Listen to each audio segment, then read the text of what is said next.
Recuerda que puedes escuchar este audio horas antes de su estreno y sin publicidad, suscribiéndote en cesarvidal.tv.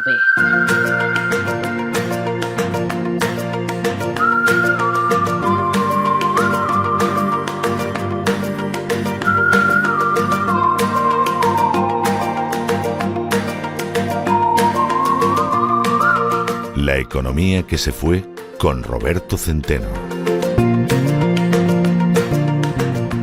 Estamos de regreso y ya lo saben ustedes, aparten del alcance de la mano cualquier material fumable, coloquen el respaldo de sus asientos en posición vertical y abróchense los cinturones porque acaba de hacer entrada don Roberto Centeno con esa economía que bueno, irse no se ha ido, aunque seguramente hoy nos va a hablar algo de alguna economía que sí que se fue.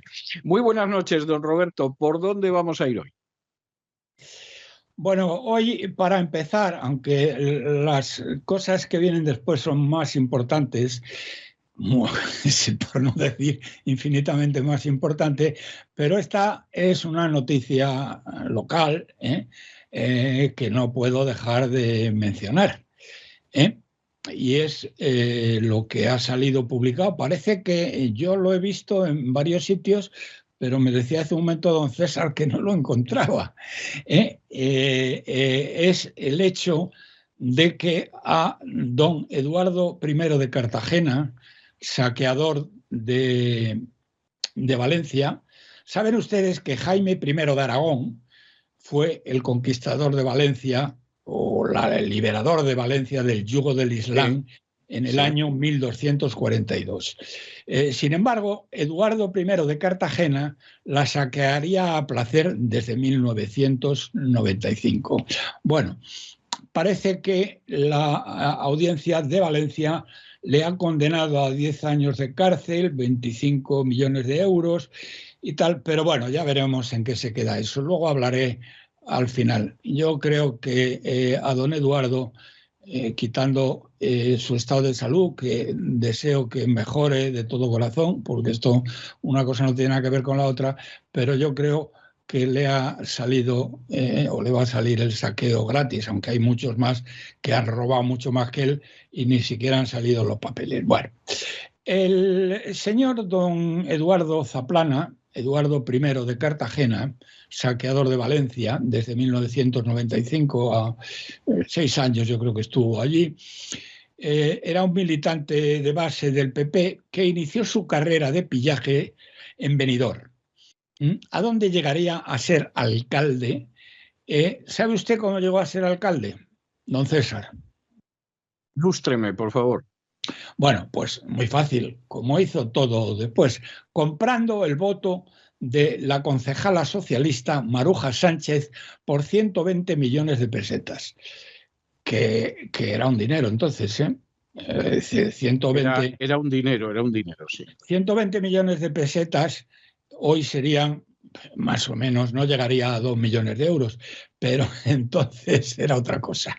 Bueno, este dinero que él no tenía, se lo facilitaron un grupo de avisados empresarios bajo firme promesa de multiplicarlo ampliamente una vez que consiguiera la alcaldía, como efectivamente sucedió. Con lo cual, todo el mundo quedó encantado. Pero no solo eso, Eduardo I de Cartagena salió de allí con fama de ser el mejor gestor del PP. Y uno de los mejores gestores. No lo hizo mal, es que no lo hizo mal, ¿eh? O sea, cuestión aparte es que tuviera una mano muy larga, pero no lo hizo mal. Bueno, si yo no digo que lo hiciera mal, se lo he dicho que salió con fama de gestor y le digo cómo llegó al poder. Probablemente le puedo llegar a conceder. Una cosa no quita la otra, o sea, sí, que si hubiera llegado otro, pues a lo mejor hubiera hecho lo mismo y lo hubiera hecho peor. Bien, de todas maneras, con esa fama como aval, es decir, mejor gestor al sur de los Pirineos, consiguió hacerse con la presidencia de la Comunidad de Valencia. Con lo cual, evidentemente, eso se daría cuenta hasta un niño de primaria, su poder de enriquecer a otros con concesiones, recalificaciones y todo tipo de tropelías, crecieron exponencialmente. Licencias de la ITV, es decir, donde revisan a los coches. Licencias para instalar parques eólicos, que entonces eran un chollo impresionante y se pagaban cantidades, impresionantes por ellos, ¿eh? Entonces era un negocio espectacular. Luego las recalificaciones de terrenos de baldío, es decir, zonas en donde no había más que piedras y escorpiones que no podían dedicarse ni siquiera a la agricultura, ¿eh? Pues lo recalificaba y en unos sitios hizo un parque de atracciones como Terra Mítica, donde se construyó él mismo un chalet espectacular. Me dicen que a la entrada un chalet precioso, concesiones de agua, campos de golf, y todo tipo de recalificaciones para construir que dependían de su voluntad y de su firma, porque ahí desde la transición nadie controlaba nada. Hoy por ti y mañana por mí.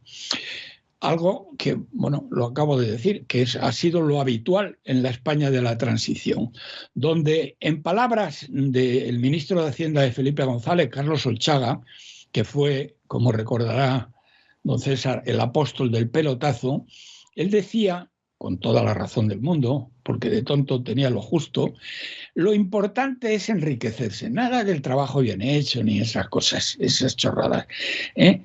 El que en la España actual decía no se forra es porque es tonto. Se refería y decía otra cosa que era muy grave porque la dijo en sede parlamentaria, yo estaba presente, cuando dijo que no, dígame usted un país del mundo donde uno se pueda hacer rico más rápido que en España. Y en ese momento se oyó por algún sitio como diciendo, pero este se ha vuelto loco o qué. No, se estaba volviendo rico, que es distinto.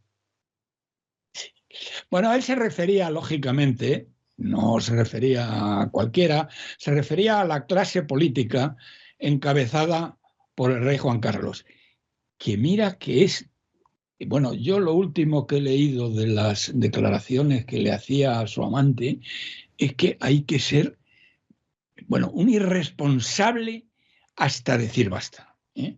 Pero bastante tuvimos los españoles que nos coló la peor constitución del mundo conocido. Él se refería... Tampoco es eso, pero bueno.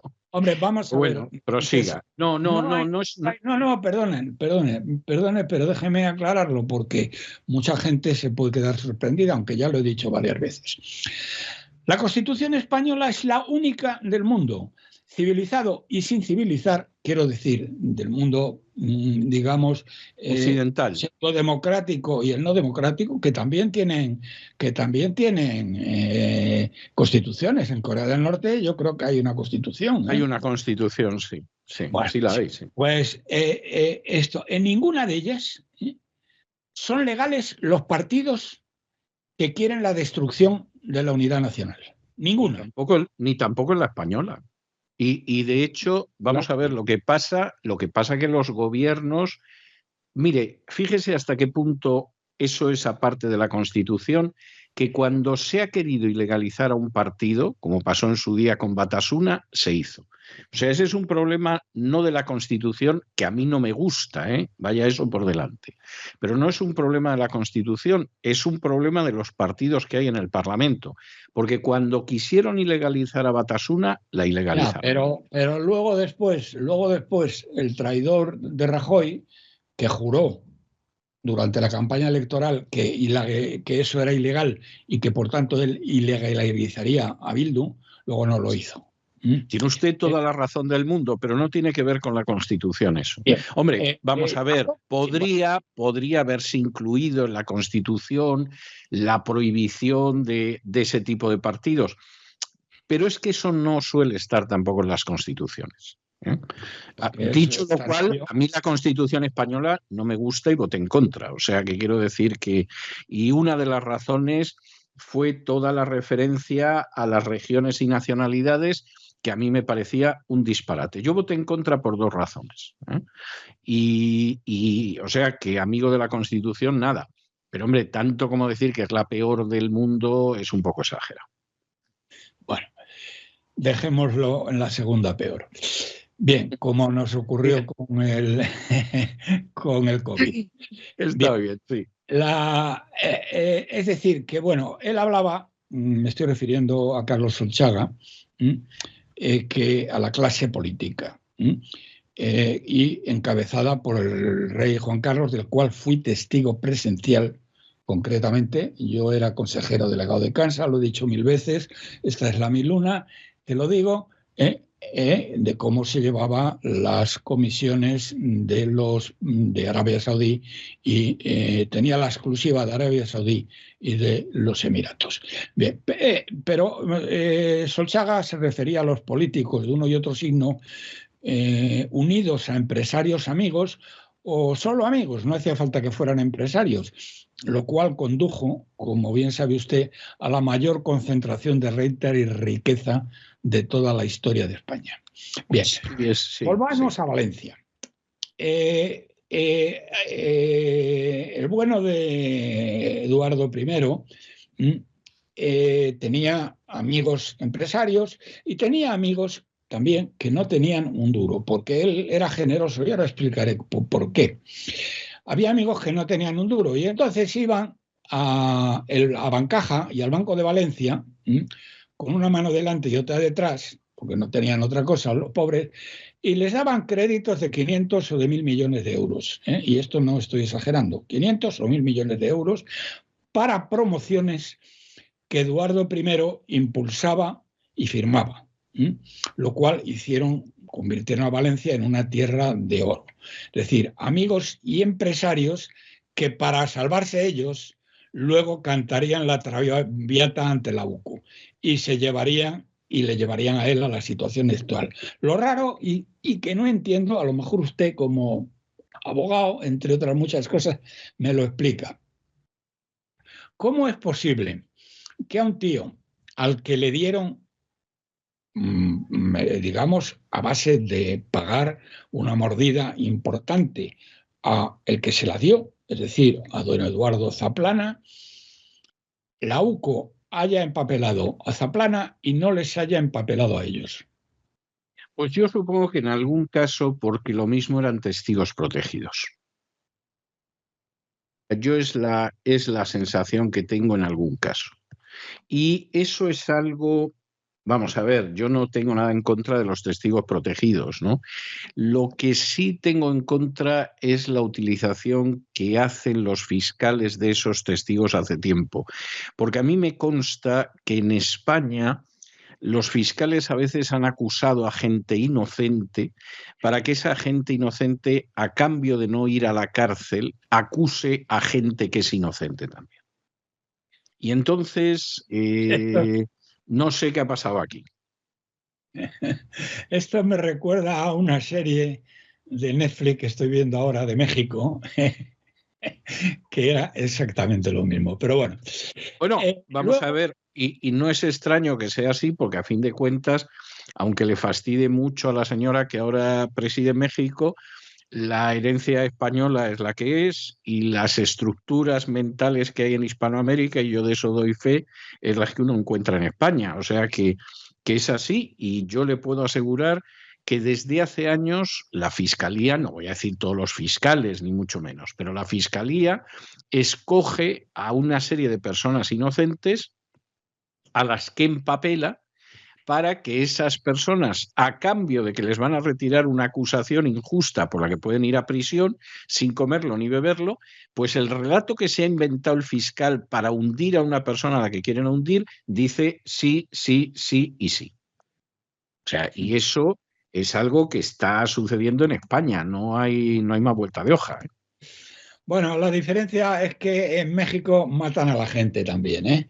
Y además. Y en España, pero menos. En España también hay gente. Hombre, hubo un conocido personaje que tenía que ver con la trama Pujol y que apareció suicidado en la habitación del hotel con 2 balas en la cabeza. Sí. Y como suicidio no está mal, ¿eh? Sí, sí, sobre todo la segunda bala. Eso debe ser un poco. La segunda bala ya es tener una mano, el suicida. Sí. Bueno, continúo. Tengo que decir en favor de don Eduardo que era una persona generosa, no era de los que todo para mí, no. Al contrario, él repartía. Él repartía. Y en cada localidad donde montaba un chiringuito, un negocio, pues ahí cobraban todos. ¿En función de qué? En función del número de concejales, es decir, el número de votos. Es decir, si él tenía que hacer un tinglao en un pueblo grande, y en Valencia hay pueblos muy grandes, pueblos muy ricos, pues cobraban todos los concejales, los del PP los primeros, luego los del PSOE y luego después pues los que hubiera, que no sé cuáles eran y no digo nada, pero del PP y PSOE había seguro. Todo el que tuviera voz o voto se llevaba a su parte y además proporcionalmente. No es que él se llevaba más o los del PP se llevaban más, no, se llevaban lo mismo en función de si uno tenía 4 concejales y otro tenía 3. Muy bien. Es decir, que era generoso. También era, esto es una anécdota, pero la voy a contar. Era generoso y desde luego muy amante de la buena vida y de la vida alegre. Él iba mucho por Bruselas, donde, bueno, pues era importante que fuera por Bruselas. Y ahí siempre le acompañaba su íntimo amigo García Margallo, que ahora da lecciones de moral y de buen gobierno en las grandes cadenas de televisión. Ya, lo que pasa es que luego, cuando era ministro, por ejemplo, se reunía con algún ministro de Asuntos Exteriores extranjero y él solía contar una gracieta que soltaba, era: yo soy demócrata cristiano, cristiano de cintura para arriba y demócrata de cintura para abajo. Bueno, pues entonces me hace más fácil contar lo que tengo que contar. Es decir, juntos pasaban siempre por la Rue de Ludurne, que no le dirá a usted nada. No, sinceramente no, ¿para qué le voy a engañar? Primero es paralela, es conocida porque es paralela a la Avenue Louis. La Avenue Louis a lo mejor sí le suena, porque es la avenida principal, central de Bruselas. Y esta es una de las callecitas pequeñas, paralelas, en el centro de la ciudad, donde hay unas casitas bajas de 3 plantas con unas puertas muy bonitas que les llaman Maison de Maître, y donde se encuentran sin duda las mejores, más bellas y más caras de la Unión Europea. Las mejores, más bellas y más caras taquimecanógrafas o... Bueno, eso no lo sé. La Maison de Maître... No, es que ha dicho usted los calificativos, las mejores, más bellas y más caras, pero no nos ha aclarado... No, las mujeres. Las mujeres. Ah, es que he entendido yo las mejores, más bellas y más caras y digo, no, ¿qué? No, ahora sí, las mujeres. Bien, las jovencitas. Bien, más bien, bellas vale, y más vale. caras de la Unión Europea. Vale, ya y está perfecto. Yendo acompañado, naturalmente, de García Margallo, pues eran recibidos, como es de suponer, con la alfombra roja. Ya. Es decir, que ha llevado una buena vida. Ahora, ¿qué va a pasar con este señor? Pues dígamelo usted, que es abogado, pero yo apostaría que no va a pasar prácticamente nada. Primero, porque, bueno, son 10 años, es recurrible, lo recurrirán ante el Supremo, que supongo que hay ahora una rebaja importante.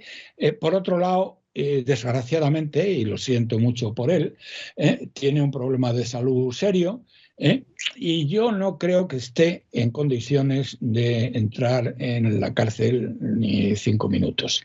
Aparte de que... Yo no creo que vaya a entrar. Vamos a ver, primero, a partir de cierta edad, yo no sé la edad que tendrá ahora Zaplana, me imagino que serán 70 y bastantes, ¿no? Sí. Pero a partir de cierta edad no suelen ingresar en prisión o ingresan e inmediatamente les conceden el 3er grado. Ya, pero es que además aquí si además está enfermo, es posible que ingrese. Por eso mismo, yo creo que no acabará ingresando, con lo cual las tropelías que ha hecho le salen gratis, pero tengo que decir que a otros que han robado mucho más que él, y tengo varios nombres en la cabeza, pues no les han procesado.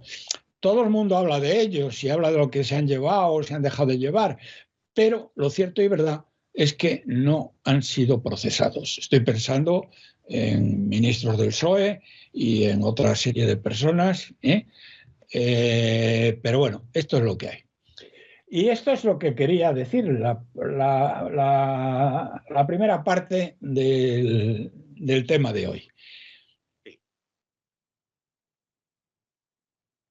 ¿Sí? Pues no, que sí, Bueno, que ha quedado muy claro lo que quería usted decir. bien, bueno, lo que quiero decir es mucho más triste y mucho más desgraciado. Este canalla, este traidor, este autócrata va a subir los impuestos a los ricos, dice él, será hijo de Satanás, en 60.000 millones de euros. 60.000 millones de euros, don César, es una cantidad salvaje. Para que se dé usted cuenta, o se den cuenta nuestros oyentes, cuando el traidor, mentiroso compulsivo y miserable de Rajoy dijo que no iba a subir los impuestos y lo primero que hizo fue subirlos, pues los subió en 20.000 millones de euros, que fue un auténtico escándalo. Bueno, pues este tío va a subirlos en 60.000 millones, de los cuales, a los ricos, de los cuales 40.000 millones son impuestos a los pobres, es decir, son impuestos a los trabajadores y a la clase media-baja, fundamentalmente IVAs de productos que tenían exención de IVA porque son productos de primera necesidad, por lo tanto, que consume la gente, consume todo el mundo, pero sobre todo la gente de menores recursos, y es verdaderamente una auténtica canallada.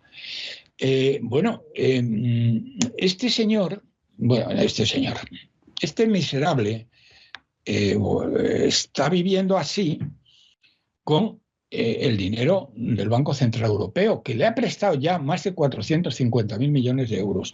Manda narices. La verdad es que los del Banco Central Europeo era para cogerlos y tirarlos por la ventana de la planta 67 del edificio precioso que tienen en Frankfurt, porque no hay derecho a hacer lo que están haciendo. Pero es que además, señoras y señores, quien le presta el dinero a los españoles, para aquellos ingenuos que crean que el dinero no se devuelve, los préstamos no se devuelven, quien nos presta esos 450.000 millones por orden del Banco Central Europeo es el Banco de España, y eso está en el balance del Banco de España. Ese dinero, nuestros hijos... Y ahí se va a quedar. Se va a quedar. Bien. Sí, estos hijos, no. Vamos a ver, lo que va a pasar es lo siguiente, que cuando nuestros hijos, bueno, mejor dicho, se hará mucho antes, probablemente, cuando España se declare en suspensión de pagos, como el caso de Grecia, ese dinero lo tienen que pagar, se tiene que pagar, porque si no se paga, entonces el Banco de España lo que hace es que lo tacha de su balance. Y el tacharlo de su balance supone que España se empobrece exactamente en esa misma cantidad. Es decir, que de una manera o de otra, es decir, que ese dinero lo vamos a pagar. Lo vamos a pagar. Es decir, este tío va a arruinar a las generaciones futuras durante los próximos 70 años. Este canalla, este miserable y este traidor. Bien, y vamos a ver. Otra de las cosas que quería contar de este tema, y se me ha ido el santo al cielo, si usted me permite... No, le permito lo que usted me diga, vamos. No, me permite esperar un momentito. Sí. Me permite esperar un momentito.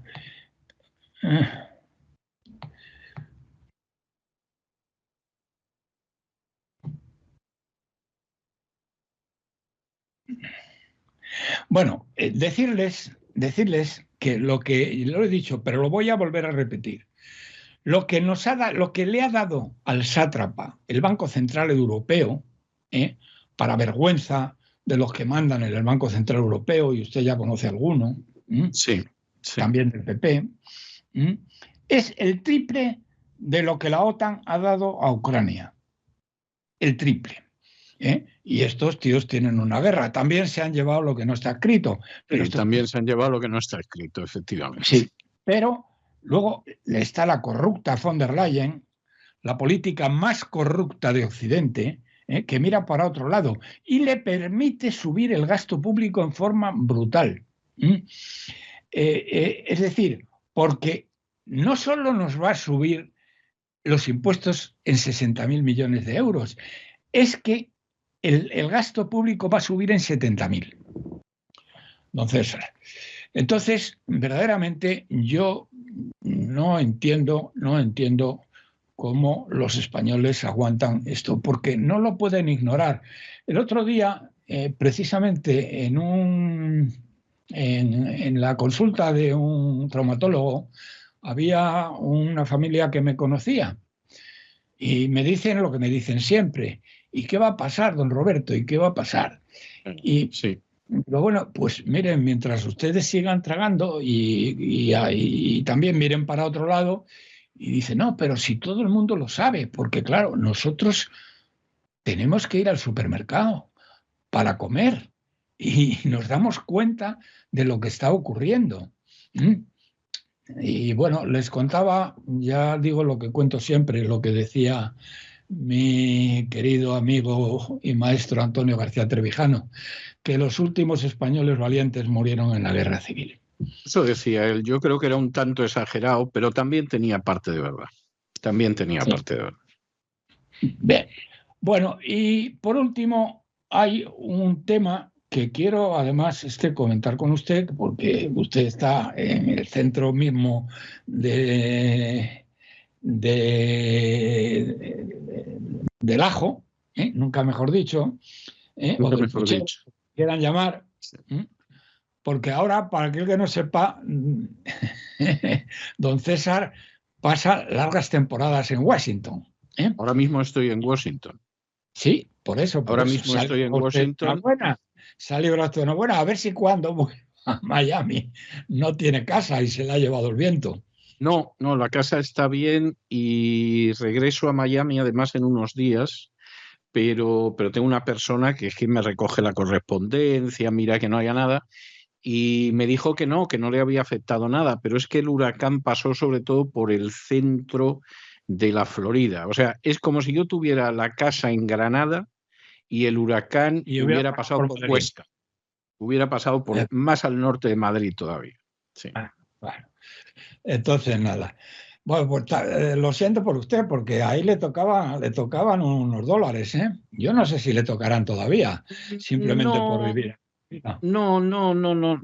Además, yo prefiero que no me toquen. O sea, no es la historia. Hemos seguido muy de cerca lo del huracán, sobre todo el Elena, porque tenemos gente que está participando en la ayuda. Y nos hemos enterado de cómo la ayuda que entregaba la gente desinteresadamente se apoderaba el FEMA, que es la agencia de catástrofes aquí en Estados Unidos, y se la llevaba para entregársela a inmigrantes ilegales. O sea que... Qué bonito, qué bonito. Sí, hemos tenido... la semana pasada una entrevista con una persona que lo estuvo contando, o sea que lo contó y cómo lo vivía, una persona que ha estado llevando comida, alimentos, prendas, etcétera, a esta gente. O sea que esto es lo que es. Muy bonito, muy bonito. Cuando se tiene dinero, pues oye, ya se sabe.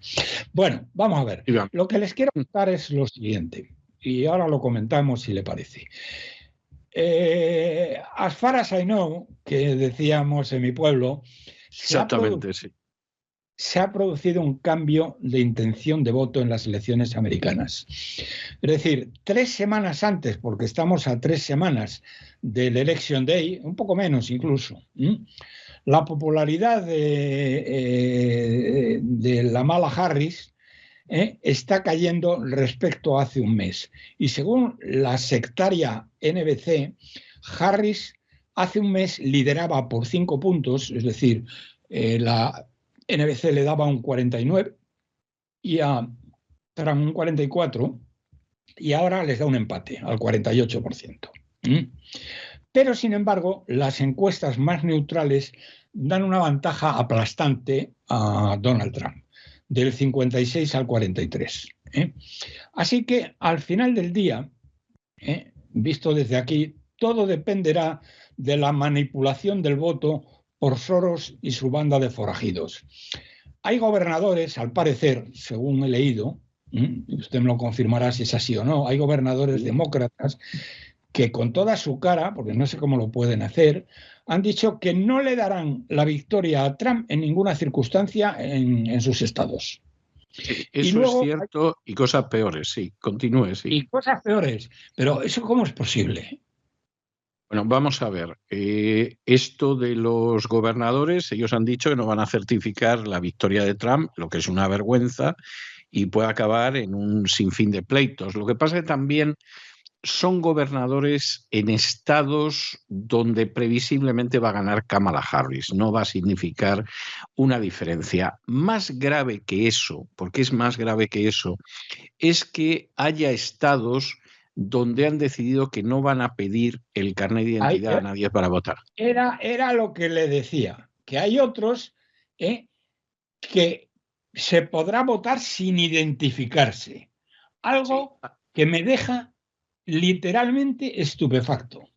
Bueno, pues vamos a ver, tiene mucho que ver porque, vamos a ver, en California, y lo contamos en su día en el boletín de noticias, hace apenas unas semanas, el gobernador, que es un señor demócrata y corrupto, o corrupto y demócrata, que se llama Newsom, firmó una ley que dice claramente que puede votar cualquiera sin identificación, si lo que aquí llaman el ID, que es muy amplio, porque puede ser el pasaporte, puede ser una tarjeta de identidad, que tenemos muy pocos, yo la tengo, pero la mayoría de los americanos no la tiene, o puede ser el carnet de conducir, que eso sí que lo tienen todos los americanos menos yo, y que también te lo aceptan, porque no es el carnet de conducir que hay en España. Entonces, Newsom dice que tú puedes ir y que puedes votar y no tienes que llevar ID. California, de todas formas, es un estado que ganan los demócratas de calle, porque muchas de las elecciones están absolutamente falseadas. Y entonces, digamos que esto no marca ninguna diferencia. Más grave que eso, pero mucho más grave, es que un juez de la Florida decidió aceptar la petición de 3 organizaciones para que los votantes en Florida, donde quienes ganan son los republicanos, no tengan que llevar ninguna identificación. Ahora, agárrese usted a la silla, que la cosa es todavía peor que el caso de California, porque y este es el dinero bien gastado por Soros en campañas electorales de jueces y de fiscales, resulta que incluso van a poder votar los inmigrantes ilegales. Entonces, uno dice, ¿quiénes son los canallas que quieren vulnerar de esta manera la democracia? 2 asociaciones de hispanos, y una asociación que, bueno, esta se dedica a proteger a todas las minorías étnicas, o sea, negros, hispanos y si vienen esquimales, defenderá a los esquimales también. Pero 2 asociaciones de hispanos. Cuando yo digo que la llegada masiva de hispanos es un desastre para los Estados Unidos, evidentemente hay gente que se lo toma muy mal. Se lo toman muy mal algunos hispanos, no todos, porque hay muchos hispanos que piensan lo mismo que yo. Se lo toman muy mal en España, porque parece que es que, claro, queremos evitar que la herencia española bendiga a este país, etcétera, pero es una realidad. El equivalente a la invasión africana de España es la invasión hispana en los Estados Unidos. Mucha de la gente es gente decente, es gente honrada y es gente trabajadora, razón por la cual lo suyo es que sigan, y suelen hacerlo, lo que son los trámites legales para entrar en el país, primero como residentes y luego algún día acceder a la ciudadanía. Pero hay muchísima gente que ha entrado en masa. Durante el periodo de Biden, en este país han entrado más de 4 millones de hispanos ilegalmente, más de 4 millones. Por una política de fronteras, sí, estamos hablando de más de 4 millones, con una política de fronteras que ha llevado de la manera más desastrosa posible un judío hispano o hispano judío, que es el señor Mayorkas. Y entonces, pues eso hace que aquí se esté intentando forzar el resultado electoral, pues como pretende Pedro Sánchez con la ayuda de Feijóo, regularizando ahora mismo a 700.000 ilegales en España. Entonces, insisto, lo de Florida, a fin de cuentas, en Florida ya se sabe que gana el Partido Demócrata y por eso el norte de la Florida se quiere marchar de la Florida y ser un estado independiente. Pero es que, California, pero en Florida es muy grave, porque Florida es un estado muy importante por el número de compromisarios y siempre ganan los republicanos. Pero si va a votar cualquier hispano que aparezca por allí, pues no está muy claro qué va a pasar con la Florida. O sea, aquí están pasando cosas de una gravedad extrema. De una gravedad extrema. Bueno, yo creo que está denunciándolo todos los días en X, lo está denunciando y con todos los medios que tenga, pero ese es el más importante, Elon Musk. Y yo ahí, don César, yo tengo una enorme confianza en lo que Elon Musk puede hacer. Desde un punto de vista tecnológico, puede hacer virguerías, pero no solamente desde un punto de vista tecnológico. Es decir, con Elon Musk ya no le cuelan como con Biden, sacas de papeletas sin identificar. Esa es la historia. Es decir, la pregunta que aquí nos hacemos algunos... Sí. Termino. Estoy seguro que Elon Musk, además lo ha dicho, va a mandar gente suya, pagada, muchas de ellas, pero va a mandar gente suya a todas las circunscripciones electorales y va a montar el pollo que te cagas si ve cualquier irregularidad de estas. Es decir, va a ser muy complicado. Y luego el hacer el tema Indra, como en España, donde Indra le dio la victoria ante la cobardía del miserable de Feijóo, porque había pruebas jurídicamente válidas para haber anulado las elecciones, eso no lo pueden hacer, porque tecnológicamente, digamos que Musk se los come con patatas. Es decir, digamos, resumido, yo tengo mucha confianza en que Musk pueda impedir muchos de estas tropelías. Bueno, vamos a ver, aquí lo que mucha gente se plantea, esto ya lo vamos a ver, ¿no? Porque esto es una cosa que habrá que ver al final en qué queda, pero muchísima gente aquí parte de la base de que efectivamente Elon Musk lo que puede hacer es lo mismo que han hecho en Venezuela. Es decir, usted nos va a querer aquí colar una historia y nosotros vamos a tener las actas y vamos a mostrar que esa historia que usted nos quiere colar y que nos coló hace 4 años es falsa. Y claro, esa es una cuestión... Estados Unidos no es Venezuela. No, claro que no es Venezuela, pero pues por eso la idea es que aquí esto tendría una virtualidad que es la que no tiene en Venezuela. Claro.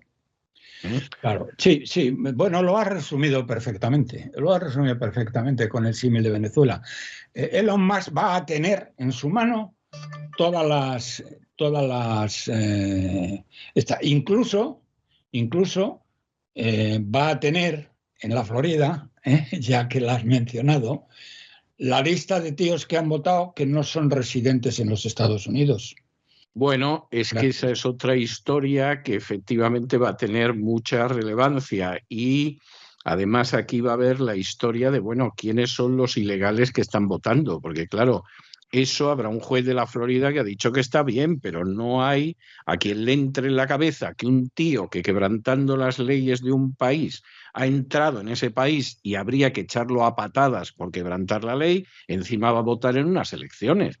O sea, es que eso es algo claro, que es inaceptable. La pregunta que le hago, ¿qué pasa si el señor Musk presenta ante donde el juez que le deba presentar, que además tiene dinero de sobra para pagarle mucho más que Soros, porque este tiene muchísimo más dinero que Soros, ¿qué pasa si le presenta pruebas jurídicamente válidas de que hay 300.000 latinoamericanos que han votado en la Florida que no son residentes en Estados Unidos? Bueno, pues lo que puede pasar es que lo que no pasó hace 4 años pase.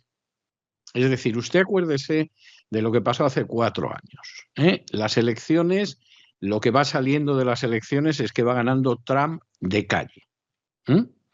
En ese momento, con unas elecciones que va ganando Trump de calle y que en circunstancias normales Biden hubiera concedido la victoria a Trump, aparece Biden para decir a la gente que no se preocupen y que esperen. Se detiene el conteo en buena parte del territorio nacional.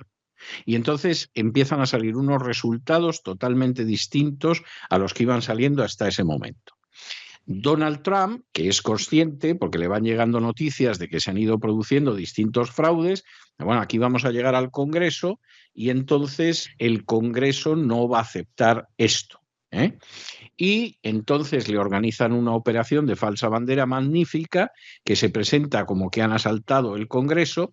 Donald Trump se da en ese momento cuenta, porque yo estaba viendo la cara de Trump cuando estaba allí, de que había caído en una trampa. Y en el Congreso ya tienen la excusa para decir aquí ha ganado Biden, aquí no hay nada sucio, aquí no votamos en contra y nos vamos todos. ¿Qué pasaría en este caso? Bueno, pues pasaría que a lo mejor se repite el fraude, pero ahora primero puedes demostrar desde el minuto 1 que ha habido fraude. Segundo, que no concede la elección Kamala Harris. Bueno, pues muy sencillo, esto va a llegar al Congreso y en el Congreso va a ver si se certifica a Kamala Harris como vencedora y no la van a certificar. Y eso era lo que tenía que haber pasado hace 4 años y no pasó y además, organizaron una operación para incriminar a los seguidores de Donald Trump, hundir a Donald Trump y todo lo demás. Esta vez no podrían hacerlo. Con lo cual, yo me inclino a pensar que si efectivamente esto sale como sale y no les sale bien el pucherazo, pues seguramente van a conceder la victoria para no liarla más, porque esta vez, desde luego, Donald Trump no va a llevar a la gente a la puerta del Congreso. Y la gente del Congreso va a tener que retratarse, no se va a poder marchar por la puerta de atrás, como hizo, por ejemplo, Romney o como hizo el vicepresidente, queriendo decir que lo blanco era negro. Entonces, lo van a tener mucho más difícil. Lo cual no quiere decir que sea imposible, pero lo van a tener mucho más cuesta arriba. Yo tengo, don César, un programa en Telecinco entre las 8 y las 10 de la mañana. ¿A esa hora habrá resultados ya definitivos? No creo que a esa hora haya resultados definitivos. Vamos a ver, las urnas empiezan a abrirse de este a oeste o de derecha a izquierda, según se ve en el mapa. Entonces, yo creo que ahí los resultados van a ser muy favorables para Trump hasta llegar al medio oeste.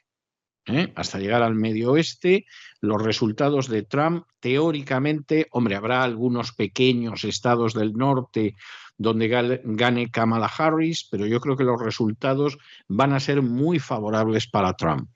Y eso puede empezar a cambiar a favor de Kamala al llegar más o menos a la mitad del mapa aproximadamente, porque hay una concentración mayor de los demócratas en la zona oeste del país, incluido California, seguramente Nuevo México, que es un estado de mexicanos,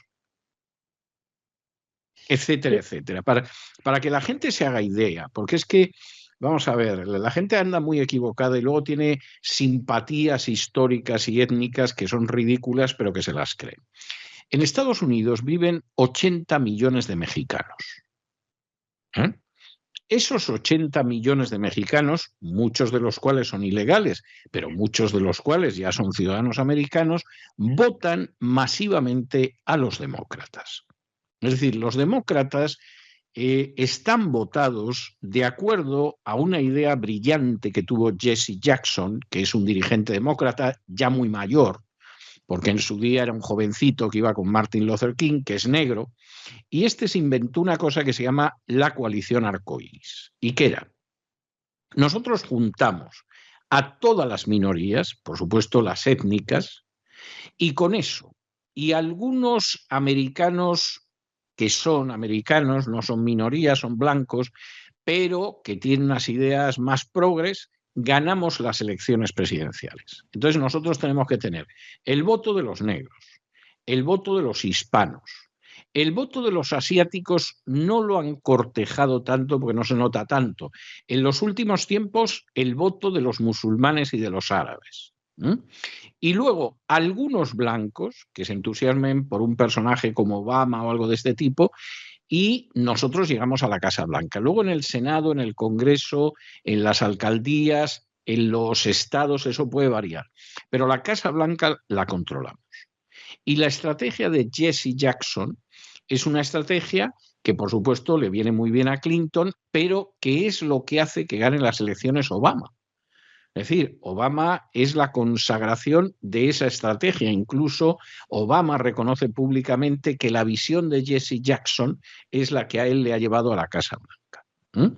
Entonces, esto crea tensiones internas, porque claro, en un momento determinado te sale la señora Kamala Harris para decir en público que vamos a indemnizar a los negros. Y los vamos a indemnizar porque hubo esclavitud en este país hace casi 2 siglos.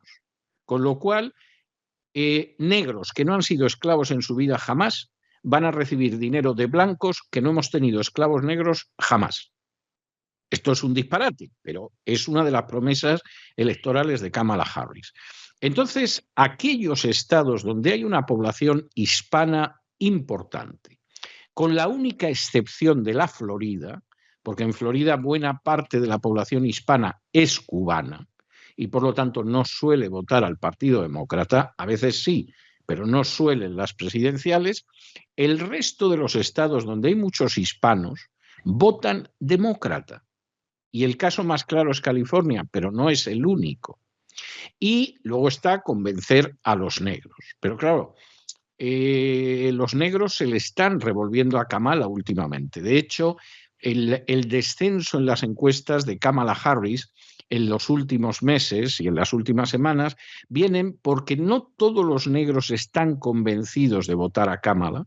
Posiblemente si Kamala no hubiera dicho que era negra, a lo mejor la hubieran creído. Pero después de decir que es negra, no se la creen muchos negros.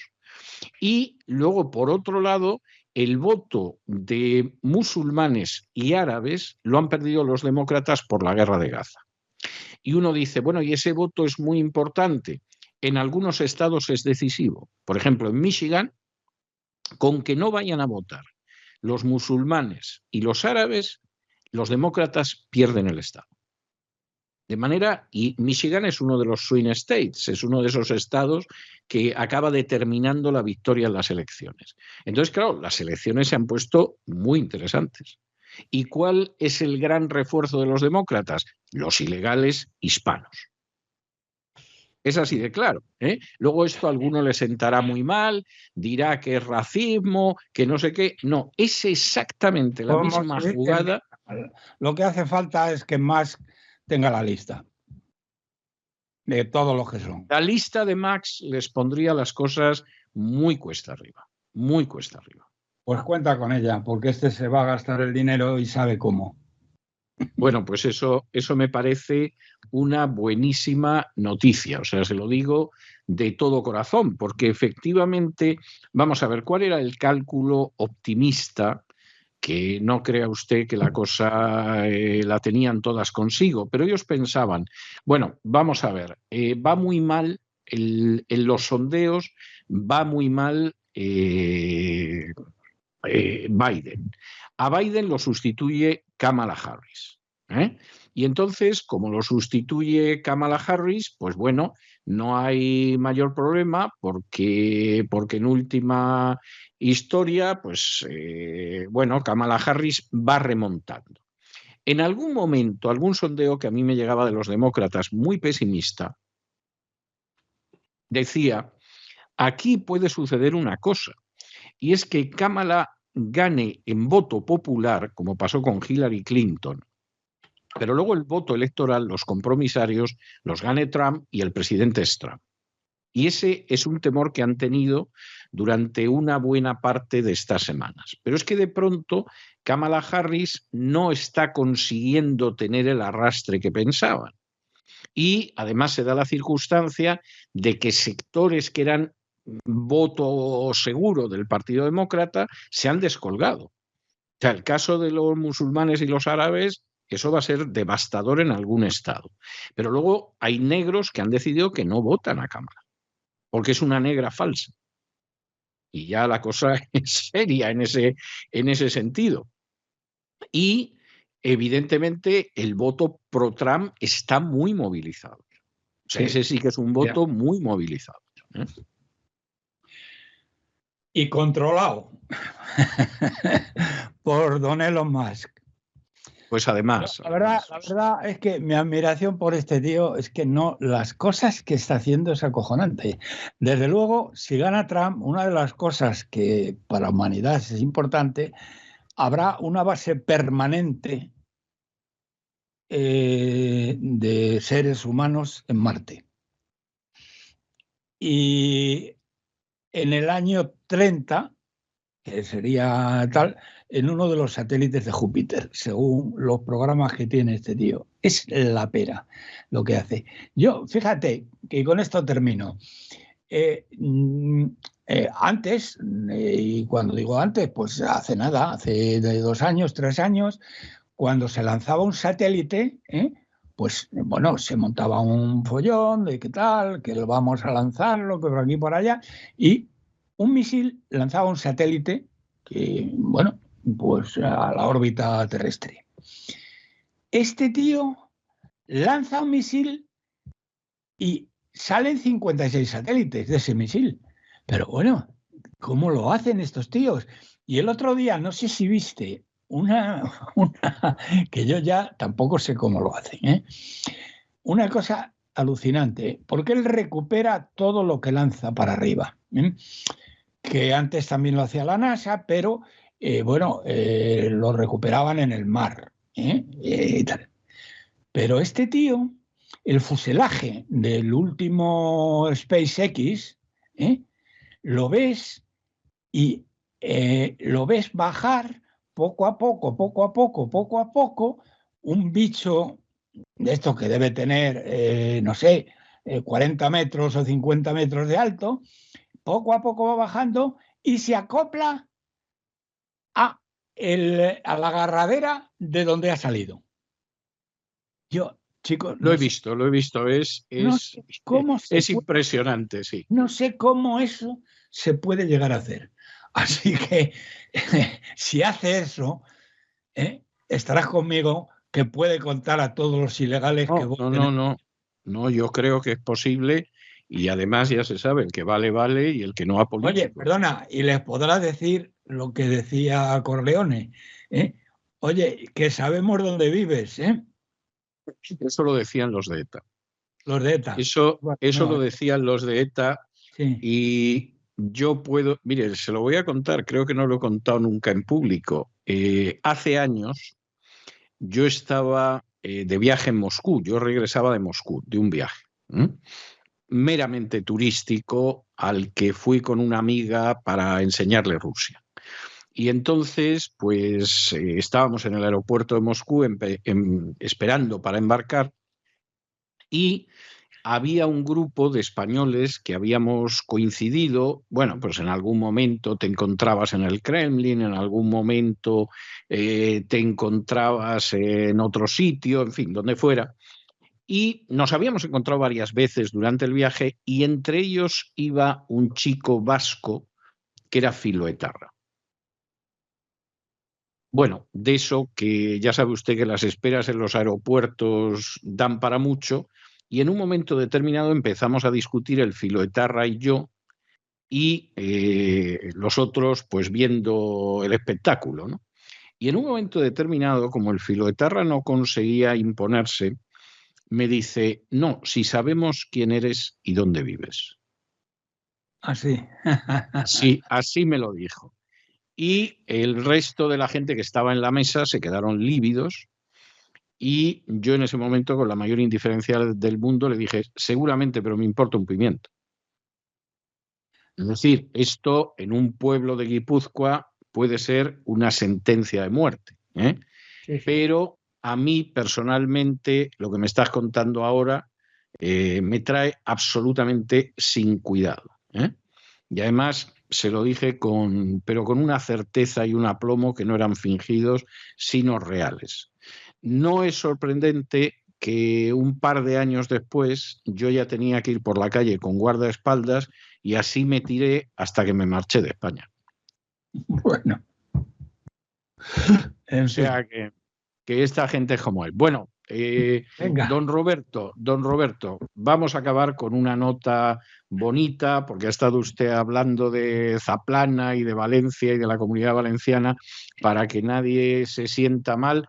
Hoy le voy a dejar a usted esa bellísima canción que se llama Valencia, donde habla de que yo quisiera en la tierra valenciana mis amores encontrar. Yo tuve algún amor en Valencia, tengo que decirlo también, y era una chica estupenda. Y se la traigo además en la versión de Mi Plácido nuera es Domingo. valenciana y es una chica estupenda también. Sí, para que vea.